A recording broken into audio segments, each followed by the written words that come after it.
Inyong buksan ang inyong mga Biblia sa nabanggit po na talata kay na sa unang Timoteo chapter 4 verse 13. Isang talata lamang. Magamat isang talata at tuloy pero medyo mahaba-haba yung aking preparation po dito, pero dahil po sa ating limitadong oras, ito po yung ating maaring paiksi mga kapatid. So ating basahin po 1 Timothy 4 verse 13. Ito ay patuloy po na pangangaral natin sa serye sa 1 Timothy. Hanggang sa dumating ako, bigyang pansin mo ang hayagang pagbabasa ng kasulatan, ang pangangaral at ang pagtuturo. Purihin po ang Diyos sa pagkabasa ng kanyang salita. Yung ating na pakinggan kayo na sa Sunday School, maging yung ating inawit, same time yung scripture reading na pinaliwanag ni Brother Mario ay somehow nag-jive po sa ating umagang mga gawain, maging sa ating pananambahan, at hindi po dito marginal yung pagbanggit po ng buhay na nakaangkla sa salita ng Diyos. At ganoon naman talaga yung kalikasan ng ministeryo ng iglesia, no, mga kapatid. Sa usapin po ng military, o sa context po ng military, mayroon silang tinatawag na, hindi ko alam kung tama yung pagkabanggit po ng pronunciation, reconnaissance o reconnaissance.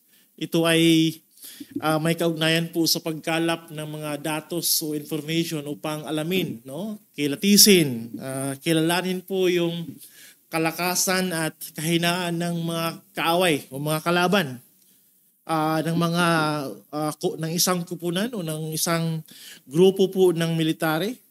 Kung sila man po ay may kalaban, ito yung ginagamit po ng salita bilang preparation upang maging handa sila at masiguro yung pagwagi o pagkapanalo sa labanan.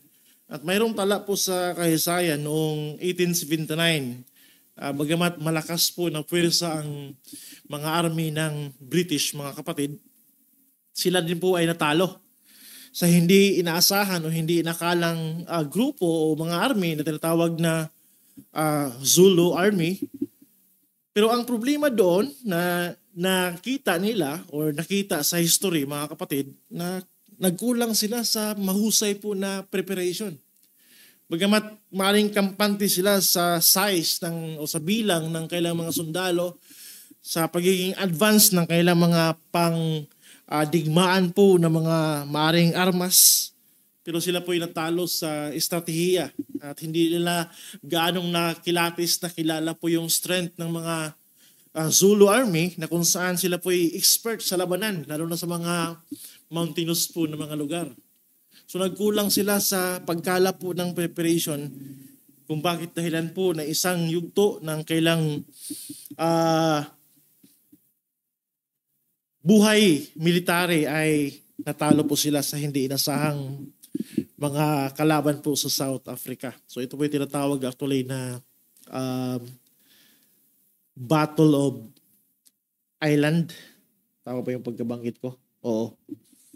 So mayroong ganyang pong tala sa history, mga kapatid. Pero ang gusto ko lang pong puntos na kung bakit nabanggit ko po yan, sa spiritual po na labanan, yung nga, gaya po ating mga na-discuss sa ating napakinggan, mga kapatid, hindi po nagkulang ang datos ang Diyos upang supplyan tayo. Walang iba kundi ang kanyang scriptures. Ang pagwagi sa buhay Kristiyano, maging sa context man sa buhay ni Timoteo, na kung saan dito po ay binigyan siya ng series of instruction po galing kay Apostol Pablo upang mapangunahan ng mahusay at ng matapat ang pagsayos ng iglesia doon sa Efeso. Maski na po sa buhay iglesia, talagang hindi po maalis ang kahalagahan at ang papel ng banal na kasulatan para masabi po natin ang isang church ay naglilingkod ng may katapatan, lumalago sa kabanalan, lumalago sa pamumuhay na talagang kalugod-lugod sa harapan po ng Diyos, at buhay na ang mga hindi mga mananampalataya ay nahahamon na hanapin si Kristo sa Ebanghelyong ating pinapangaral. At yan yung isa po sa mga diin ni Pablo, mga kapatid, nitong pagbanggit niya sa verse 13 ng chapter 4. Kung inyo napansin po, last Sunday, tayo po'y humuhugot ng pangangaral sa verse 12 at ating kinoconnect sa verse 16. By the way, yan yung kabilang po sa section ng passage na ito na tumatalakay po sa portrait ng isang ministeryo o portrait ng isang matapat na mangangaral sa konteksto ng isang iglesia. At yan po si Timoteo, mga kapatid. Nakita po natin na hindi hadlang kay Pablo na ituring si Timoteo bilang isa sa mga equipped na maging tagapanguna sa isang kilalang iglesia doon sa Efeso na kailangan po ng follow-up, kailangan ng patuloy na reformasyon, kailangan masustain yung mga kaparaanan po ng Diyos, lalo na sa mga doktrina, pagpuna sa mga maling doktrina, at pagsasayos ng mga main na mga mandato ng iglesia na dapat gampanan ng mga mananampalataya. At hindi hadlang yung pagiging kabataan ni Timoteo. Magamat again, sa kailang panahon, maaaring may mga tanong po yung mga advanced age po sa lugar po nila. Anong mapala po natin sa kabataang ito na nangunguna sa atin? Maaaring less pa ang kanyang experience pagdating sa buhay pananampalataya. So, paano tayo mapangunahan? Ang isa sa mga apostolic na imperatives po kay Timoteo, galing kay Pablo, yung pag-earn po ng authority o pag-earn ng respect, no? Paggalang, pagkilala sa kaniyang pangunguna sa iglesia ay through the means of his example, mga kapatid. Yan yung nabanggit po sa verse 12. Huwag mong hayaang hamakin ng sinuman ng iyong kabataan, kundi ikaw ay maging halimbawa ng mga mananampalataya sa pananalita, sa pag-uugali, pag-ibig, pananampalataya, at sa kalinisan. So upang mawin, sa biyaya po ng Panginoon yung pagkilala ng congregation kay Timothy, at tuluyan pong hindi maging hadlang yung kanyang pagiging kabataan, doubly effort sa part ni Timoteo na manatili na tularan, manatiling halimbawa sa lahat po ng nasa kongregasyon upang mapagtibay sa biyaya po ng Panginoon ng kanyang otoridad. Galing sa Diyos na mapangunahan ang iglesia. Hindi lang naman ito panawagan sa mga batang pastor o mga kabataan po na nagpapastor. Ito naman po ay panawagan sa lahat. Yung tinatawag na leadership by example. Hindi lang pagtuturo, kundi talaga yung pagtuturo ay na-translate sa aplikasyon. Kaparehas din po na diin yung hamon ang kinakaharap ni Timoteo, mga kapatid. At sa verse 13, by the way, isa po yan sa kaparaanan ni Pablo, mga kapatid, para masustain yung nabanggit, yung demand, yung requirement sa verse 12. Yung mamuhay na example, mamuhay na ng pagiging mabuting halimbawa sa mga mananampalataya. At actually, hindi lang to applicable sa mga nasa pangunguna ng iglesia, ito rin po applicable sa lahat ng mga mananampalataya sa iglesia. Ang verse 13, mga kapatid, ay crucial dahil hindi lang po yan dagdag na mandato ni Pablo paano mag-conduct ang church sa kanyang corporate na pagtitipon o public worship, mga kapatid.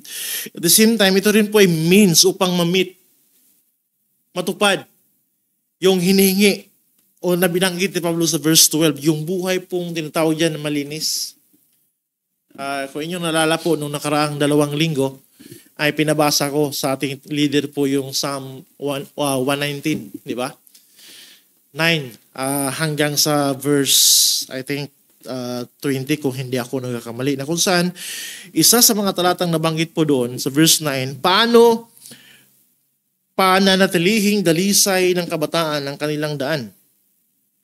Ang sagot naman po ng salmista sa magitan ng pag-iingat nito ayon sa iyong salita. So inyo makita po yung construction ni Paul. Old Testament po yan, ang concept. Upang matupad at masustintuhan ang buhay na maaring sundan ng iba, maaring imitate po ng iba, ay ang palaging sagot po ng Panginoon ay Scripture.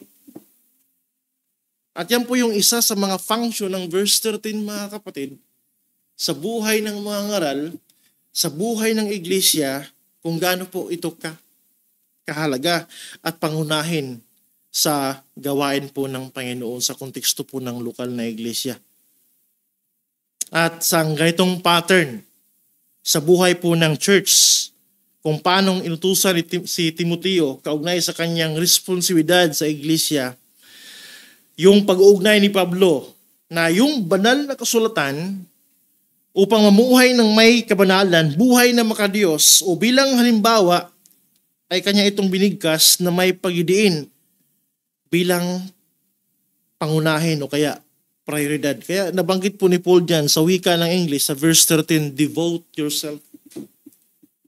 Medyo ang salin po sa Tagalog ay sa akin po bilang simpleng mambabasa, nakulangan ako sa translation po sa Tagalog dahil ang nabanggit lang po dyan, bigyang pansin. Bagamat kung ating ipaliwanag, maaari naman pong makonect as faithful ito na translation. Pero madalas, minsan yung salitang pansin ay daglian, yung diin. May notion po na yung katagang pansin ay panandalian lamang, quick, at hindi po pang matagalan. Kaya siguro magandang concept na ating ipalit po dito ay yung continuous na paglaan ng sarili kaugnay sa kasulatan natin. Yan naman talaga yung ibig sabihin po ni Pablo dito para kay Timoteo. At mayroong sense of urgency dahil sabi niya, hanggang sa ako'y dumating dyan, ito yung pangunahin mong gawin. At maaaring mayroong palaisipan si Pablo na mas mapaigting pa ang paggugol ng panahon ni Timoteo sa salita ng Diyos sa harap ng iglesia sa panahon na dumating si Pablo. Mapaigting pa, maging dubli pa ang kailang pag-prioritize sa kahalagahan po ng salita ng Diyos, sa role, sa presensya ng salita ng Diyos during po sa corporate na pagtitipon ng iglesia. Kasi ang context po nito ay corporate worship po ito, mga kapatid. Kaya sa passage na ito, mayroong iniisip ko na dalawang commitments, no? Dalawang commitment na isipin po ng mga ngaral kung tunay nga na kanyang iniisip na ang scriptures ay main priority ng church. At the same time, isipin din po ng iglesia na magkaroon lamang ng espiritual na kapakinabangan ng iglesia kung hindi ito mawala sa ating kalagitnaan. Yung primary role ng scriptures sa buhay ng iglesia. So dalawang commitment. Una, undivided devotion in handling God's word. Yung hindi po nahahati na debosyon sa pangangasiwa kaugnay sa salita ng Diyos. Pangalawa, ito po yung aking binamagatan na unifying dynamics in handling God's words. May mga kaparaanan na binanggit si Pablo dito, yung pagbabasa, di ba? Yung pangangaral at yung pagtuturo. At yan, lahat ng yan ay mayroong isang puso, mayroong isang layunin. Lang-alang po sa buhay ng mga ngaral at paski na sa buhay ng iglesia. So una, undivided devotion in handling God's word. Inyong mapansin po sa verse 13, mayroon lang isang utos si Pablo na nabanggit po dyan. At yung utos na yan ay napapaloob po dyan yung tatlong paraan ng approach ng iglesia o approach ng mga ngaral sa salita ng Diyos. Ang sabi dyan, hanggang sa dumating ako, bigyang pansin mo ang hayagang pagbabasa ng kasulatan at pangaral at pagtuturo. So yung word po dyan na bigyang pansin, devote yourself kaugnay sa salita ng Diyos. Itong katagang ito ay talagang pinakita ni Pablo na hindi ito dapat maliitin.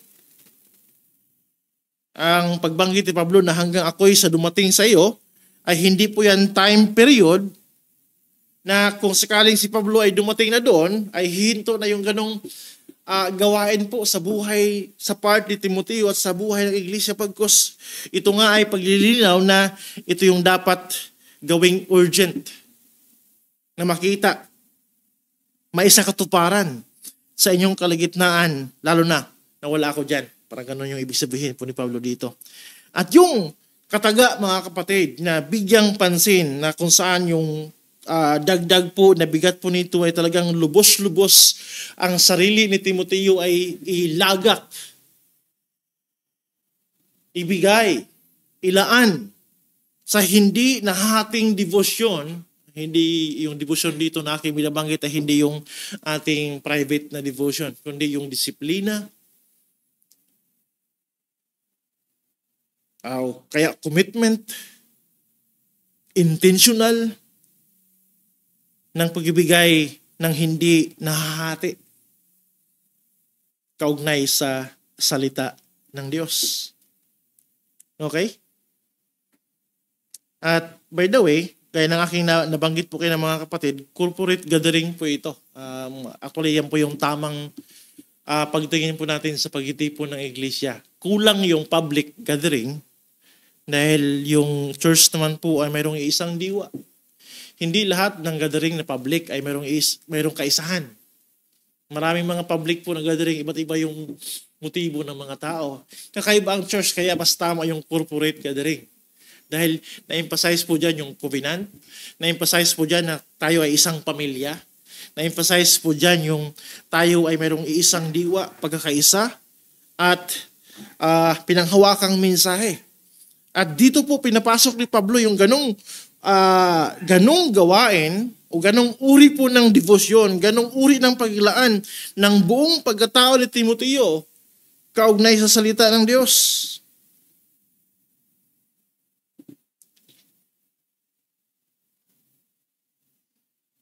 At yung kataga nito, mga kapatid, ay talagang naghikayat po ng iba yung focus, pagbibigay ng iba yung focus sa buhay ng isang mangangaral o kaya sa buhay po ng church kaugnay sa kanyang engagement sa salita ng Diyos. At ang literal po na kahulugan po nito ay to hold toward to a thing. Kumbaga nakayakap, nakaangkla ang sarili sa isang bagay. At minsan pa nga sa mga nakita ko pong definition nitong devote yourself, mga kapatid, ay yung concept o yung larawan ng cleaving. Na kahit saan man, sa anggulo, tingnan ang buhay ng isang mangangaral at tingnan po ang ministeryo ng iglesia, palagi pong lapat, palagi nakakapit ang salita ng Diyos sa anumang dimension po ng ministeryo ng iglesia. Yan po yung ibig sabihin ng paglaan ng sarili. Especially po sa part ng mga ngaral. At ito rin po ay sundan ng buong kongregasyon. At minsan pa nga, ito ay ginamit po bilang larawan ng isang barko na pag sinabing, at tawag dito, isang barko na kailangan pong ilapit sa daungan upang doon sa daungan ay itali ang barko at hindi mapalayo. Ginagamit din po yung concept na yan, mga kapatid, na pinakita sa buhay ng isang mangangalo. Kaya sa buhay po ng isang iglesia, ganyan po kalapit dapat ang ugnayan ng gawain ng Panginoon sa kanyang salita. Makita sa nangunguna, makikita sa buhay ng iglesia, makita sa kongregasyon. Hindi malayo, hindi detach ang scriptures sa lahat ng anggulo ng buhay ng iglesia. At hindi lang yan, mga kapatid. Yung pagkakabit ng salita ng Diyos sa buhay ng mga ngaral at sa buhay ng iglesia, ang sense po ng utos na ito ay present imperative. Ibig sabihin lang ongoing lifestyle. Hindi dapat mawawala. Dapat manatili po yan. At implied na kung bakit ganyan yung utos ni Apostol Pablo kay Timoteo, mayroong implication na may mga distractions. may mga implications mga kapatid na may mga maaring dahilan o kaya sirkumstansya na mahati yung devotion ng isang mangangaral. Maaagaw yung prioridad ng isang mangangaral o ng iglesia sa paglalaan ng sarili sa salita ng Diyos. At sa ating panahon, obvious po ang salita ng Diyos ay na-marginalized na lang sa maraming konteksto ng mga iglesia. Noong actually sa aming pagkukwentuhan ni Pastor Larry, habang doon kami ay sa conference, ay pinakita ko sa kanya, pinaliwanag ko sa kanya yung history po, gaya po ng mayroon ng samahan po ng Hirac, kung saan sila po yung nag-conduct ng tawag dito, conference, kagaya po ng aming sinalihan nung nakaraang 2 linggo. Sabi ko sa kanya, at I think sa inyo po, o iba sa inyo ay alam po yung ganong kasaysayan. Sila po ay galing sa Bread of Life na tinatawag na simbahan noon. Sila ay disciple po ng isang mangangaral sa punto po na nakita nila na compromising ng denomination po na yon dahil doon po pumapasok yung mga idea na hindi na kailangan palagi magdala ng Bible pag pupunta sa church. Yun po yung panahon ng pag-boom ni Rick Warren.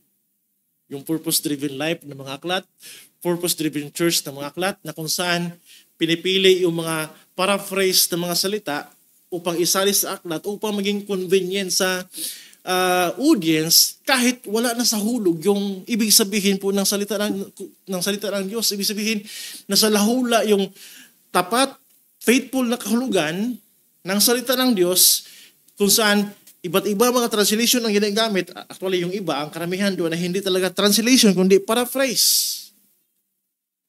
At yan po yung nagsimula na, kung tama yung aking pagkaalala, yung time na yun, may isang grupo ng kasamahan po ng CCM, talagang pinagsusunog nila yung libro ni Rick Warren.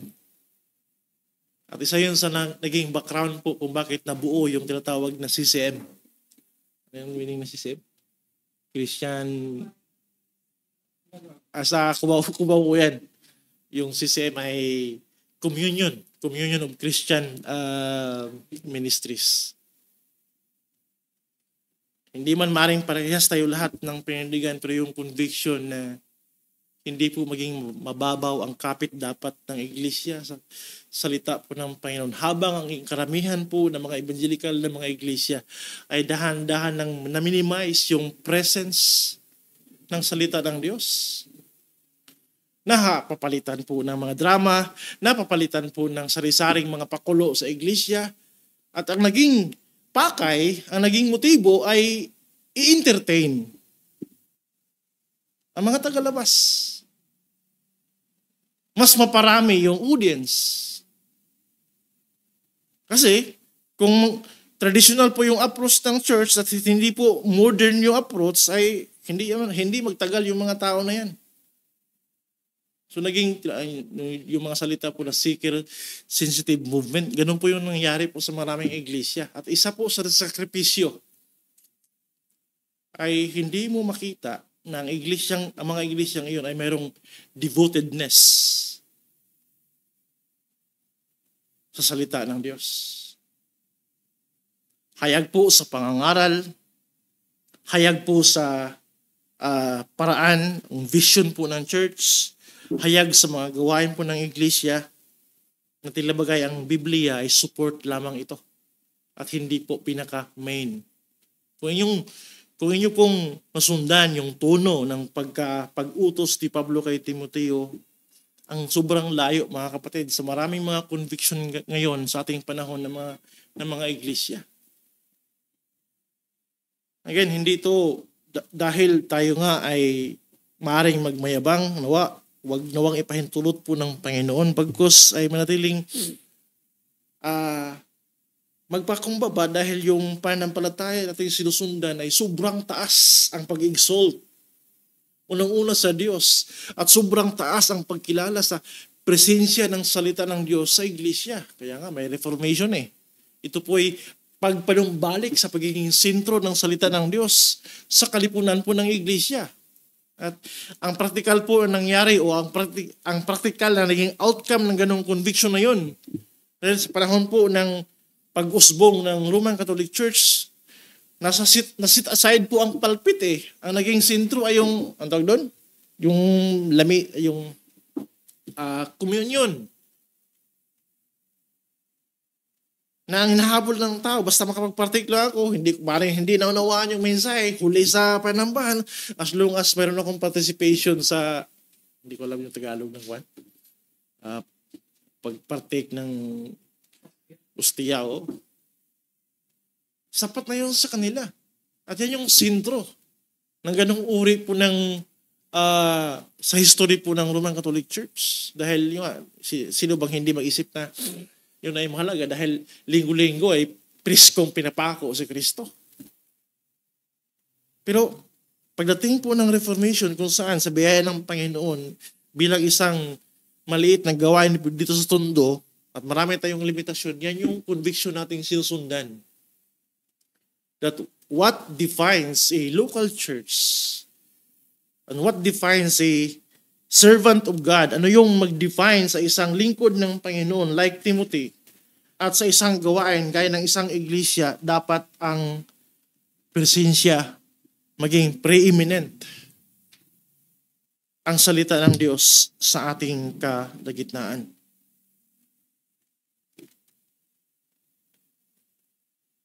At yung kataga mga kapatid na devote yourself ay minsan pong ginamit ni Pablo sa Acts 20:28. Napaka-crucial. Sabi dito, ingatan ninyo ang iyong sarili. At ang buong kawan sa kanila'y inilagay kayo ng Espiritu Santo ng mga tagapangasiwa, ito ay isinalin na o sa pagkakaroon po ng ibayong pag-iingat, pagbabantay, pagmamatyag upang hindi po mahulog sa panganib. Ganun po yung ibig sabihin po ng salita dyan. Na yung pag-devote pala ng sarili ng mga ngaralman o kaya matranslate po ito sa aplikasyon ng iglesia, kaugnay sa kailang engagement sa salita ng Diyos bilang pinaka-main na bagay sa lahat ng gawain ng iglesia. Ito yung mag-define sa iglesia, ito yung makikita sa iglesia, ito yung obvious na marka ng isang tunay na iglesia. At kapag ito po'y talikuran, kapag ito po'y palitan, kapag ito ay mayroong rival, hahantong po sa panganib. Kaya huwag kayong magtaka, kahit po mga mega churches, kung walang ganong kataas na pagkilala sa scriptures, bubulusok po. At maraming mga pagtitipon po ngayon sa quote-unquote Christian church, pero naging parang concert na lamang. Yan nga, hindi po defining point ang presensya ng scripture sa kanilang kalagitnaan. Biyaya ng Panginoon, huwag tayong hayaan po na yun yung ating tutunguhin mga kapatid. Kaya napansin ko lang kayo na po doon sa Sunday School na Pastor Jobert, simple, pero yung nga mapanghamon. Pero sabi ko nga, basic eh. Basic, pero doon tayo nabubuhay. Doon tayo mabubuhay. At yung mga halimbawa na binigay ni Pablo dito, kung saan ating i-devote yung ating sarili, undivided, ay pinakapangunahin o pinaka-basic sa buhay at sa foundation po ng buhay Kristiyano. Kung tanggalin mo yan, mamamatay. Mahuhulog sa pagkawasak ang isang Kristiyano, ang isang iglesia, kapag hindi po masustain yung pananahan ng ating sarili sa salita po ng Diyos. Kaya ang lingkod ng Diyos o kaya ang iglesia ay mayroong hindi dapat mabuburang marka ng pagiging sentro ng salita ng Diyos. Isa po yan sa mga mahalagang matandaan po natin bilang punto mga kapatid. I hope aware tayo na sana po sa pagtagal ng panahon, hindi lang tayo nasasanay sa punto na wala nang impact yung ating scripture reading. Wala nang ganong impact yung maingat, kumari, detalyeng, pagpapaliwanag, paghimay ng salita ng Diyos. at yung pagtuturo ng salita ng Diyos sa systematic kong paraan, naway ang maging dulot po nito na sa atin po ay pagpanariwa ng ating puso. Dahil doon po tayo nabubuhay, doon tayo manatiling buhay sa mundong puno po ng kamatayan, sa mundong puno po ng threat ng pagkawasak.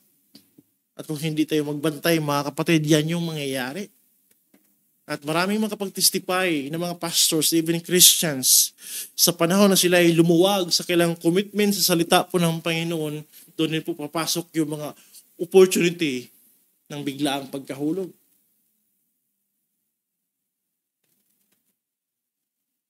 May dapat, as a church, lalo na bilang tagapanguna, gaya po sa amin ng mga pastor, ang marka dapat na hindi maalis o mabubura sa iglesia yung presensya ng Diyos, ay yung presensya ng salita ng Diyos. Na kung sakaling mayroong mang bisita, maaari, kung mayroong mang tagalabas na mapunta dito, ang una, ang obvious na makita nila, ang obvious na tawag dito, masense po nila sa ating pagtitipon, ito ay iglesyang saturated sa salita ng Diyos. Ito ay isang iglesia na sobrang lalim yung kailang commitment sa salita po ng Panginoon. Hindi to iglesia na ang pinaka-focus ay magparami. Maganda naman tayo po yung magdagan, panalangin po natin yan, pagbungahin po yung ating ministeryo.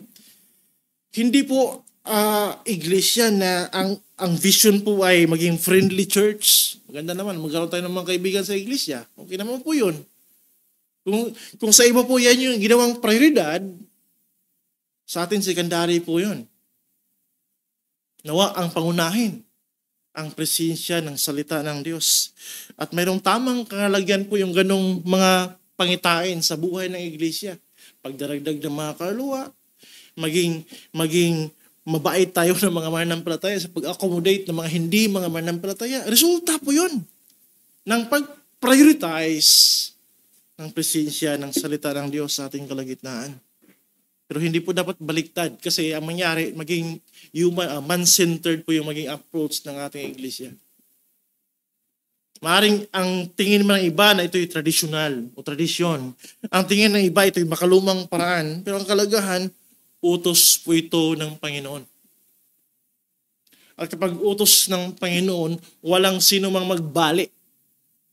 Walang sino mang may karapatang burahin po yan, palitan po yan, o kaya dagdagan po ng ibang mga kaparaanan upang maging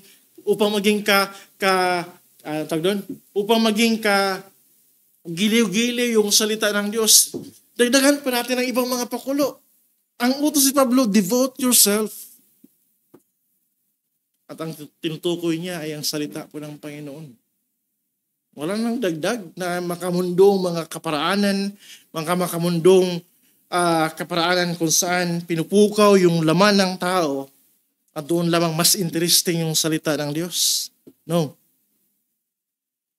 Markado dapat at walang duda na ang ating devotion sa salita ng Panginoon sa church, ang mataas na paggalang na ito ay makikita sa ating kaligitnaan. Tayo ng mga sumasamba sa Panginoon, nagkaroon lamang po ng tamang mataas na pagsamba because of His Word. Preeminent sa atin ang kanyang salita. Ang ating gawain ay maiwasan sa mga dumadalo na tayo ay gawaing napupuno ng salita ng Diyos. Sa makatuwid, makita nila na tayo ay gawain pong punong-puno, filled with the presence of God's Word. Gawaing umiinog, umiikot, kumikilos, nakaangkla, nakatindig sa kanyang salita.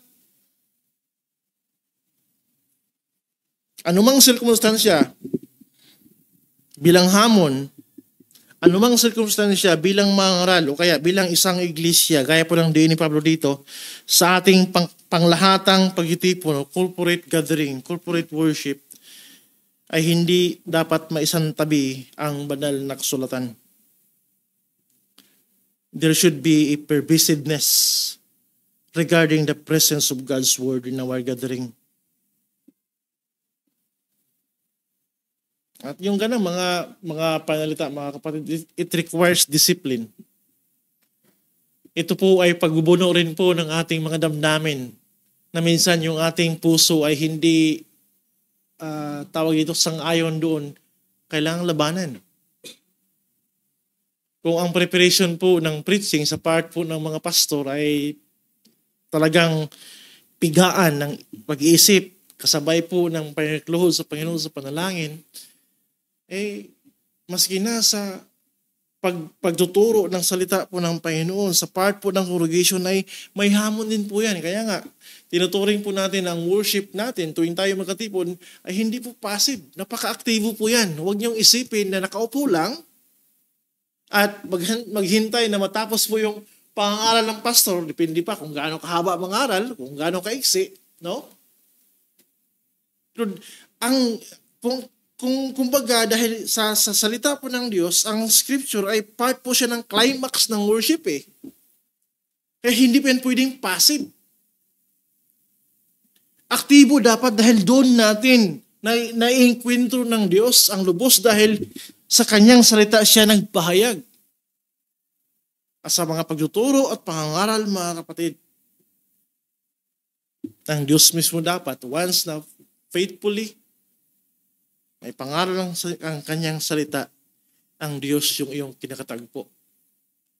Siyempre, gaya ng ating mga narinig po kayo na, maghanda ka rin. Mayroon ding effort, labor sa part po ng mga tagapakinig, sa part ng congregation, kung gaano pala kahalaga ang salita ng Diyos sa kalipunan ng iglesia, ay hindi ito dapat isang tabi. At may mga maaring maliliit po na aspeto na aplikasyon po dito, mga kapatid, sa ating buhay Kristiyano. Kung ganyan pala ang conviction ni Pablo, at kung ganyan pala ang conviction na dapat sundan ng kagaya ni Timoteo, kung ganyan pala yung conviction dapat maging aware ang church doon sa Efeso, ay same din po sa atin, mga kapatid. Bagamat maaaring ito ay pitin ng mga application, pero I hope mapukaw tayo. Kung ganun pala kahalaga ang presensya ng salita ng Diyos, ang pagiging pangunahin po dito, basic man, pero doon tayo nabubuhay sa araw-araw, spiritually, kaya sinabi po ng ating Panginoon Isus, ito po yung nagpapalakas sa atin that you must own a Bible. Magkaroon ka ng sarili mong Biblia. Kaya, timely din po na ito rin ay ipalalas sa atin. Alam niyo po, isa sa mga encouragement ng mga preachers, isa sa mga encouragement ng mga pastors, ng nangangaral, habang tinuturo ang salita ng Diyos, hawak-hawak na mga membro yung kailang Biblia. At sa inyo po, practical lang po ito, at naway sa wisdom ng Panginoon na pinagkaloob sa inyo, ay makita po na may saysay.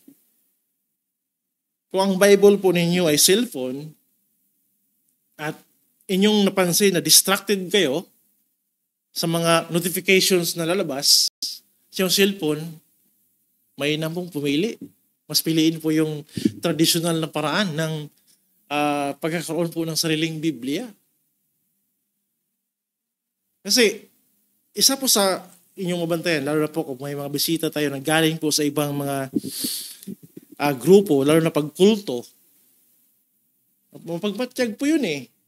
Mayroon akong nakilala o na-meet sa serbisi, dati po ay talagang naging kaibigan ko rin. At isa po sa nagpaingganyo sa kanya na na-convince na pumasok o manatili sa isang lokal na gawain, sa context po na yun ay isang Reformed Baptist Church, dahil karamihan po sa mga tao ay nagbubuklat ng Biblia habang natuturo yung pastor sa harap. So, ito po yung palalas sa atin. Part po ng testimonya ng iglesia bilang marka ng isang biblical at matapat po na iglesia na meron kang sariling Bible. Kung maaari, kasabay po dito yung pag-take note ng mga mahalagang aral na inyong nakalap, inyong natandaan na may maging bahagi po ng ating personal na buhay tungo po sa aplikasyon. Isa po ito sa mga pagpapalakas sa atin, mga kapatid, na maging maingat din dahil porket allowed sa atin na gumagamit tayo ng ating mga gadget para doon natin tingnan yung ating scriptures, pero nakakalungkot At I hope hindi po yan mangyari sa atin na while nangangaral po ang isang pastor, nagtuturo yung isang mangangaral sa harap, mayroong ilan po sa mga nasa congregation naglalaro. At kung may control tayo, kung tayo man ay magulang, kung tayo rin po ay mayroong maaaring mas mature sa kanila, with respect at gentle po na mga palala, ating i-encourage na hindi ito panahon. Na ganun po ang gawin, lalo na ito'y konteksto po ng pananambahan. So simpleng tanong lang po, bagamat kaugnay ito sa mas malawak na aplikasyon ng pagtindig sa tamang doktrina, paglaban sa mga maling katuruan. So simpleng unang aplikasyon, kumusta po ang iyong personal Bible? Mayroon ba?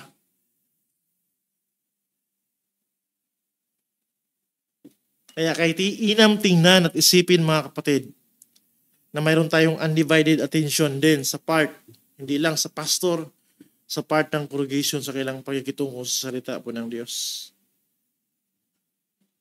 At pag-umpisa po yan sa pinaka-basic na gawain ng iglesia, during worship, during services kung saan tinuturo ang salita ng Diyos, abala din po ang mga membro na magkumpurmi. Ay yung mga prinsipyo bang nababanggit sa pulpito ay hango sa salita ng Diyos. So kaya sang-ayon sa salita ng Diyos. So kaya galing sa salita po ng Diyos. Si Justin Martyr ay isa po sa mga tinatawag na early church fathers. Ay mayroon siyang mga nabanggit mga kapatid kaugnay nitong kahalagahan ng ating pinag-aralan. Pero mas lapat po na yun po yung aking i-quote sa pangalawang punto. Pangalawang bahagi po ng ating mensahe ngayong umaga, yung tinatawag po na unifying disciplines in handling God's words. Yung tinutukoy ko dito na unifying disciplines ay may kinalaman po sa objects ng nag-iisang utos po ni Pablo. Mayroon lang isang utos pero ito po yung naglalaman ng tatlong dimensyon. Yung i-devote yung sarili ni Timoteo at mayroong implication sa iglesia na same din po yung attitude, ang pag-devote ng sarili kaugnay sa salita ng Diyos. Saan po yan makikita? Inaisa-isa ni Pablo. Inaisa-isa po ni Pablo. Verse 13 ulit, hanggang sa dumating ako, bigyang pansin mo ang hayagang pagbabasa ng kasulatan. Kung bakit ating niresume, ating binalik yung part ng ating worship, mga kapatid, ay makapagbasa tayo ng aklat ng Biblia tuwing umaga ang panambahan, tuwing hapon po tuwing panghapon po na panambahan. Dahil po dito, hindi lang po yan opinion ng sinuman.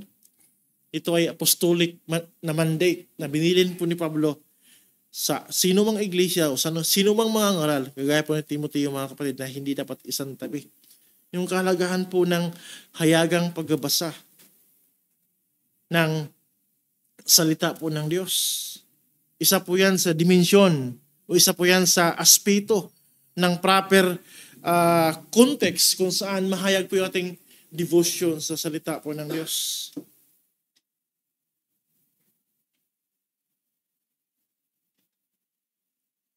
Reading. Tapos pangalawa, preaching. At yung pangatlo ay pagtuturo. Ang devotion sa salita ng Diyos ay makikita partikular sa pinaka-basic po ng mga bagay na ito.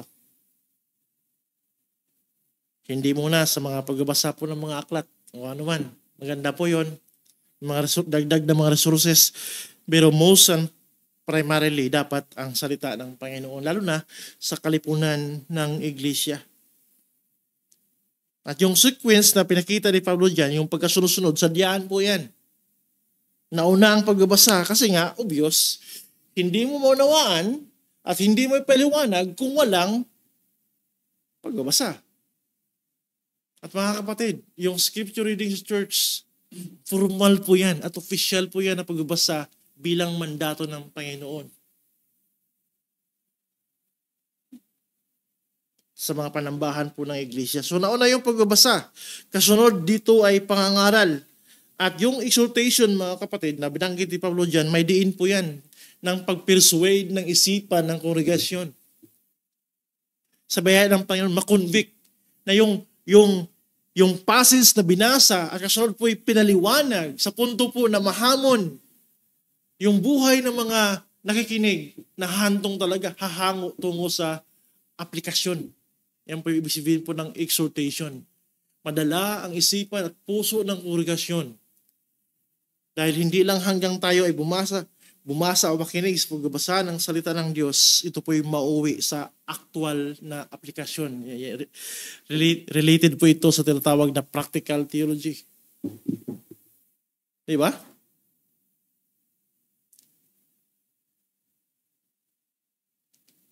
Tamang logical po yan na sequence, mga kapatid. At ang isa pang tanong po dyan, bakit nasa gitna yung exhortation? Bakit nasa gitna yung pangangaral? Kasi nga, yung pangangaral, isa sa mga mahalagang diin po ng pangangaral, hinahamon tayo. Kinukumusta po yung ating state ng ating pag-iisip, ng ating damdamin, kaugnay sa salita po ng Diyos. Ito ba'y hayag? Ito ba'y realidad sa ating buhay? At isa po yan sa sense kung bakit pinagitna o napagitnaan po yung pangangaral after po ng Bible reading, tapos andun yung pangangaral para ipakita sa atin na hindi lang hanggang pagkalap lang po ng impormasyon ng mayroon ng mga manampalataya o ng iglesia. Dapat ito ay ma-translate.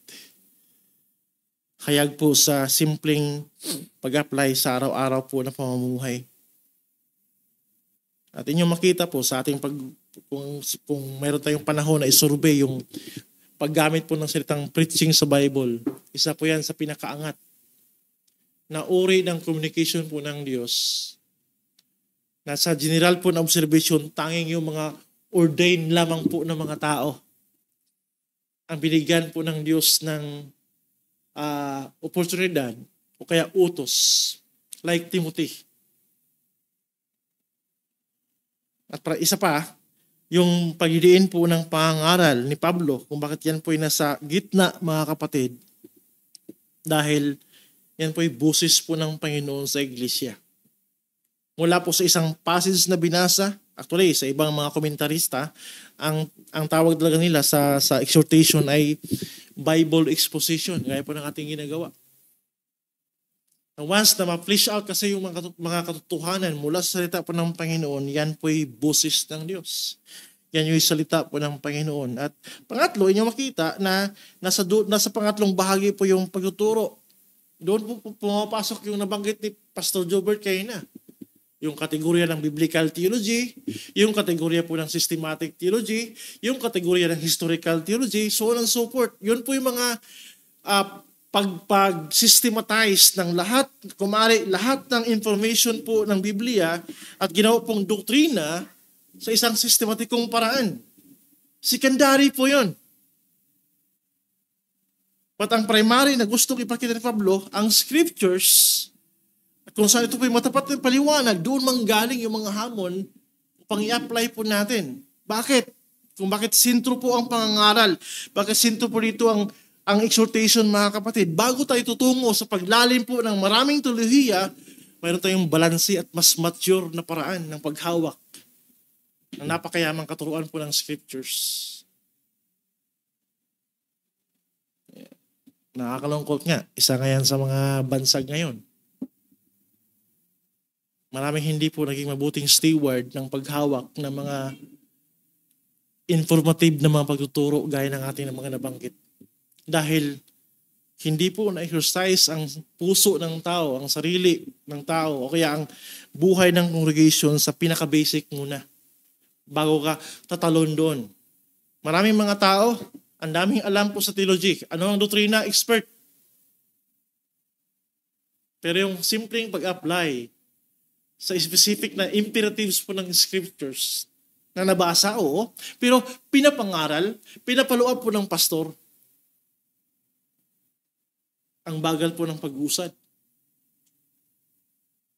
Pero pagdating po sa discussion ng mga theological na mga information, andun po yung kumari hindi magpatalo. May saysa yung sequence na binanggit po ni Pablo dyan. At isa pa nga, sa makita po natin sa Biblia mga kapatid, na nabanggit din po ni Pedro, kaugnay sa pagtayo sa katotohanan. Tingnan niyo po, kung gaano kahalaga yung binanggit ni Pablong sequence po doon sa ating nakita sa 1 Timothy 4:13. Sa 1 Peter 3:15 and 16, 1 Peter 3:15 and 16, sabi dito,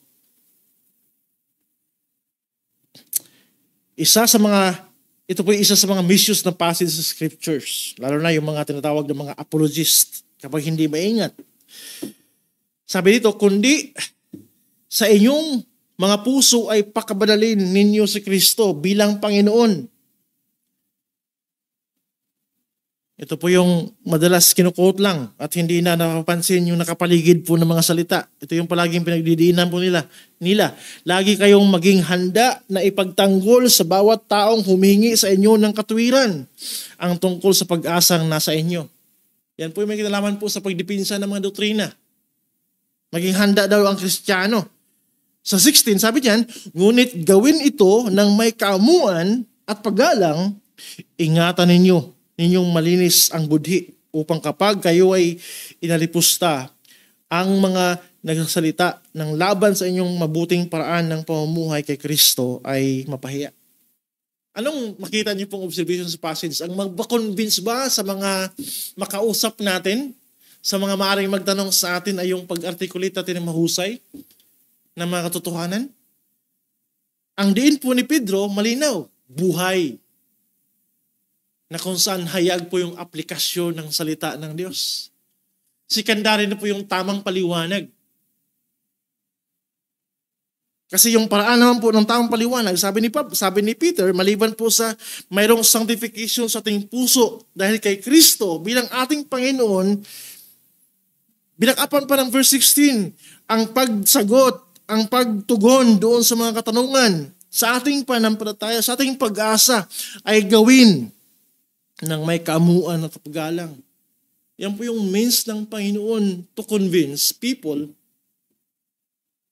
At mga kapatid, hindi lang sa tama yung ating paliwanag, sa tama yung ating sinasabi, back up with our Christian testimony. Dahil hindi lang po hanggang information lang ang salita ng Panginoon. Nauwi po sa aktual na aplikasyon. Bago ako magsara, crucial po ito sa time po ni Paul, ni Timothy.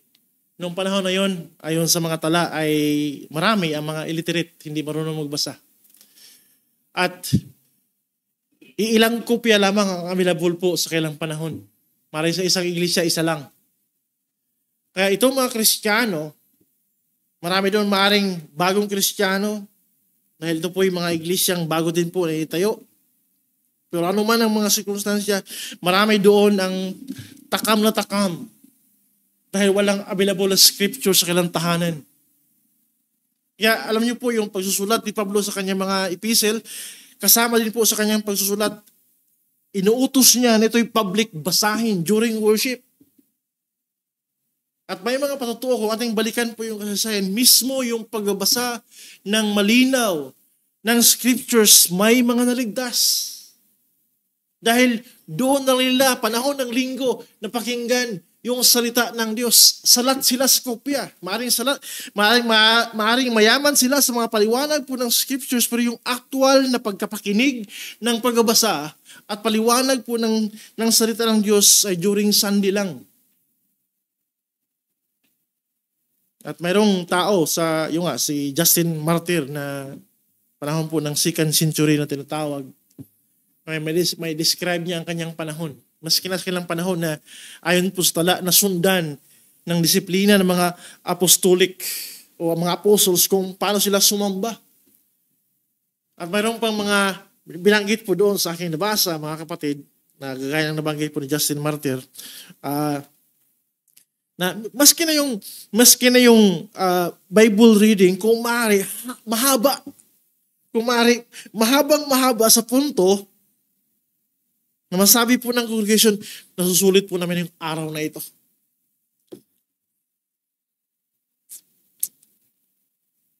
Basahin ko lang po ito. The scriptures is not only to be, hindi pala. The public reading of scripture was necessary in the early church because books and parchments were scarce. Ibig sabihin, salat. For many Christians, public worship was the only opportunity to hear the word of God. This is how Justin Martyr described a worship service from the 2nd century.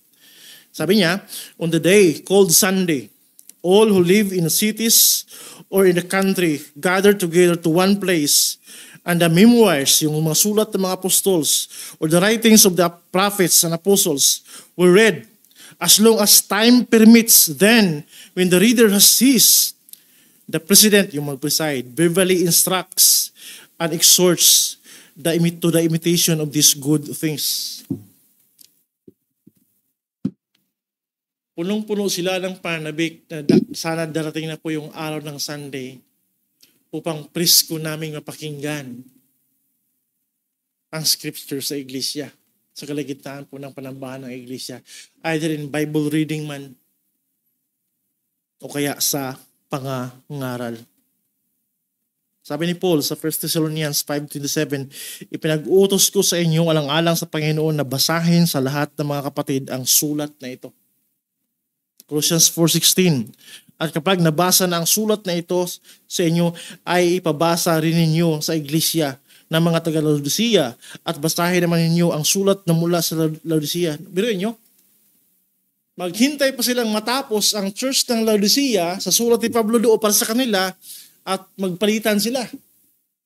Upang maaaring sa muli, sa sunod po na linggo, yun naman yung kailang mapakinggan sa pagbabasa at pangangaral. Yan po yung naging kumbaga kaparaanan noon, mga kapatid. Dahil sa limitadong resources na mayroon sila, pero grabe yung yaman ng aplikasyon. Kagaya po nabanggit ni Pablo sa mga taga-Tesalonica, umalingaw-ngaw ang inyong pananampalataya sa buong daigdig. Despite sa scarcity po ng availability ng scriptures, written scriptures. Pero kung paano sila magtanda sa napakinggang nabasa at sa hamon po ng mga ngaral na apply, naging testimonya sila sa maraming Kristiyanong iglesia during that time. Salat man ang kopya ng salita ng Diyos, pero once na ito'y napakinggan, yumayabong sa kanilang puso. Lalo silang kuminang at lalo silang maging epektibong witness, asin at ilaw sa sanlibutan, maging sa scarcity po ng mga kopya, mga kapatid.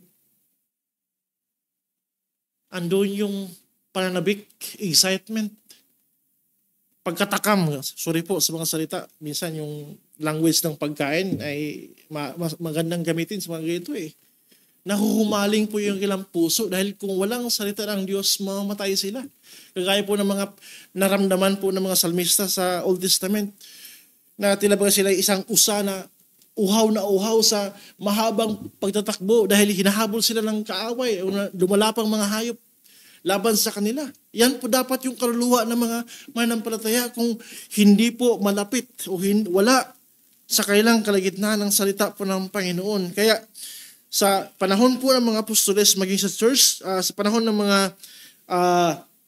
early church fathers na wala pa pong printing press gaano, nag-umapaw po yung kailang pananabik na Lord, nawa, Sunday na ulit upang ako ay makapakinig ng salita ng Diyos sa pamamagitan ng ministeryo ng iyong iglesia. At sa panahon na napakinggan, napalakas muli ang kaluluwa. Nadagdagan muli yung mga hamon. Paano ikumpurmi ang buhay na kalugod-lugod sa Diyos. Review ko sa ating panahon. Sagana sa kopya. Kahit saan pwede mo makuha ang Biblia. Pero ni minsan, may mga panahon kahit mga Kristiyano hindi nabisita man lang ang kailang Biblia at basahin sa pribadong paraan. At pagdating pa ng araw ng linggo, nakakalungkot, hindi excited.